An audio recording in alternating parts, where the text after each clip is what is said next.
So I thought I'd do this video on intuition versus interpretation when it comes to breaking down barriers and walls and actually focusing and creating what it is that you want. This was something that came up in an appointment that I had recently, a appointment with someone. And it was such a valid point that I was like, we need to do a short video on this for the public. So it's really interesting because we as humans box ourselves in by how we choose to believe and interpret information. But that's what we're actually doing all the time. Like the brain is enclosed, right? The brain's in here. It can't see. It's not actually seeing. It's not hearing. What is happening is the body is receiving information, vibration, and the brain is going, I'm going to convert that into imagery. I'm going to convert that into scent. I'm going to convert that into sound. You're not hearing me because I'm making sound. You're hearing me because your body is receiving vibration that is being turned into this audible expression, right? This physicalization of vibration. Now, what was really powerful is that when I was talking with this very beautiful soul, she actually brought it up with the way that we read natal charts, and she was sharing something which I thoroughly believe and go by as well. And my awareness of our natal charts and astrology is, we come from every single sign, right? That's why we have every house in our chart. We have all 12 houses. We come through all the stars and the planets. We go through all those signs of the zodiac to get here. They teach that in the Gnostic teachings and everything. And what's really interesting is so many of us will define ourselves by characteristics in our chart. Virgo sun, Scorpio moon, and what does that mean?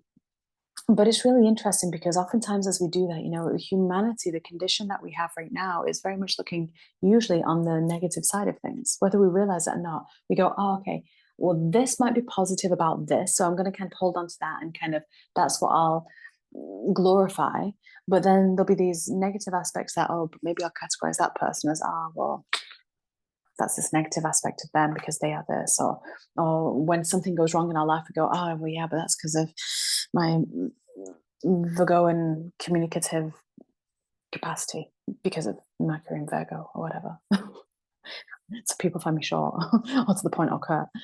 We kind of use those as examples when really that doesn't have to be the case. How we choose to put meaning behind things is what gives the energy for it to propagate and for it to actually have impact. And that's kind of what I'm getting at here today, is when we are in a world where so many of us are wishing to create things that we might not have right now, and we want to bring it into actualization. This is very powerful for Scorpio season as well, ironically, saying why we're defining things. And I say for Scorpio season, it's very powerful because, and this is the thing, there can be characteristics that are good to be aware of. There can be traits and qualities that are good to be aware of, and opportunities as well that are good to be aware of because they might add a certain flavor, a certain spice. But it doesn't have to be the whole dish, right? You picking up what I'm putting down here? So, for example, because of whatever it could be, because your Mercury might be in Virgo, it doesn't mean to say that you will go too much so far into detail that you miss the bigger picture. It doesn't mean that. It means that one of your superpowers might be to be really meticulous in detail and notice the things that others might not notice. But it doesn't also mean that you can't transcend certain aspects. And once again, I use the natal chart just because it's a really easy thing to kind of pair up to or match up to. But we see it in the outer world as well. We see it in the allopathic industry when we look at titles and conditions and things like that. We look at, we find it in everything. It wasn't so long ago that it was very popular to associate a color of hair in female with a particular characteristic, right? And there's lots of jokes written about blonde females. I'm just going to label that as, be a little bit more direct to that. But that's not necessarily to say the case. But how many people from that generation that had blonde hair and was female adopted that. We saw it in the movies and media, right? So these are just like really simple kind of examples. But the point is intuition versus interpretation. You can feel the information, but while it's still being felt, it has no form. When it has no form, it's not actualized. It's just potential. You can make that potential whatever it is you want, but as soon as you put definition to it, as soon as you interpret it, it now has form. It now has momentum. So the point of kind of the whole spiel here, the run up, is kind of, how are you going to choose to put meaning to things?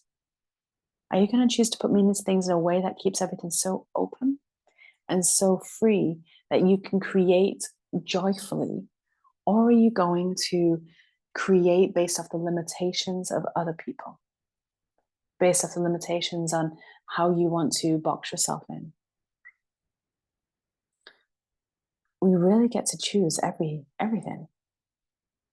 And our interpretation is key.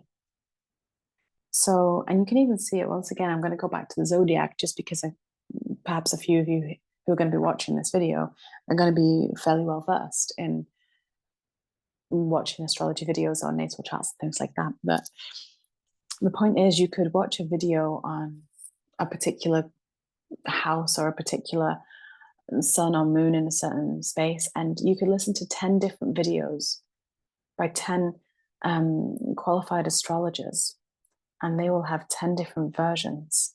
They might have the generic archetypal meaning, but they will also have their own interpretation of it. And that will be based off what they've gone through in life. That will be based off what they've seen and how their mind has put the information together. But our mind puts information together based on how reconciled our psyche is. Our mind puts together information based on what experiences we've gone through and how much compassion we have, how much clarity we have, what experiences we've had, what veils we've lifted. Do you see? So really, the whole point here is if we want to transcend what we've already created and uncreate something which has taken form, we have to release the interpretation of it, which means we have to unlearn, right? That's that whole unlearn and relearn thing. But that's what it is you're doing, is you're taking how your mind's put something together, the interpretation of it, and you're going, actually, what if it didn't take that form? It's like if you have a bowl of water, you freeze the bowl, that you freeze the water in the bowl, it's going to come out bowl shape. You've just done something to actualize it, to make it physical. Or you could pour that water out into cups. You could pour it into molds, into shapes. It's still water. It's still potential. It's still something, but you're now creating form with it. Because you're putting it in a mold, you're putting it in a box, you're putting it in a defined thing, defined container. That's what interpretation is sometimes. Of course, it is also highly beneficial, because if we want to create something, then we want to give it form, then we do want to have an interpretation, right? So the irony is you have to allow the ice to melt to pour it out and reform it, remold it, you see? Did that make sense? So you have the water, the potential, that's the intuition. You pour it into something and it becomes a certain shape, but now you decide, I don't want that anymore. It's the same as the interpretation, same how we've categorized something, how we've depicted something. I don't want that anymore. Okay, well then let it come out of that mold, let it come out of that shape, let it melt, let it turn back into potential, and then pour it into something else, because the containers of that is exactly how our mind works. Everything that we think, everything that we define with, that we interpret with, they are containers that we're pouring this potential into. Sometimes you have to change the mold. You're not meant to be in that one shape forever. You're not meant to be cookie cutter, right? So I just thought that was really interesting and a really fun thing to bring up, especially because I know how many of you are such conscious creators wanting to have impact. First, have impact in your own creation, then you'll impact the world. So much love to you. Of course, any other questions that do come up, I do answer these questions. You can go to my website, aliceheath.com, and you can go to the contact page and submit a question. If it's something that I think a lot of people will benefit from, then I will find the time to do a video for it. If it's something that's already been answered, you may already find the answer on my YouTube. If it's something more personal, then I would recommend working privately with me or booking a recorded reading. So much love to you all, and bye for now.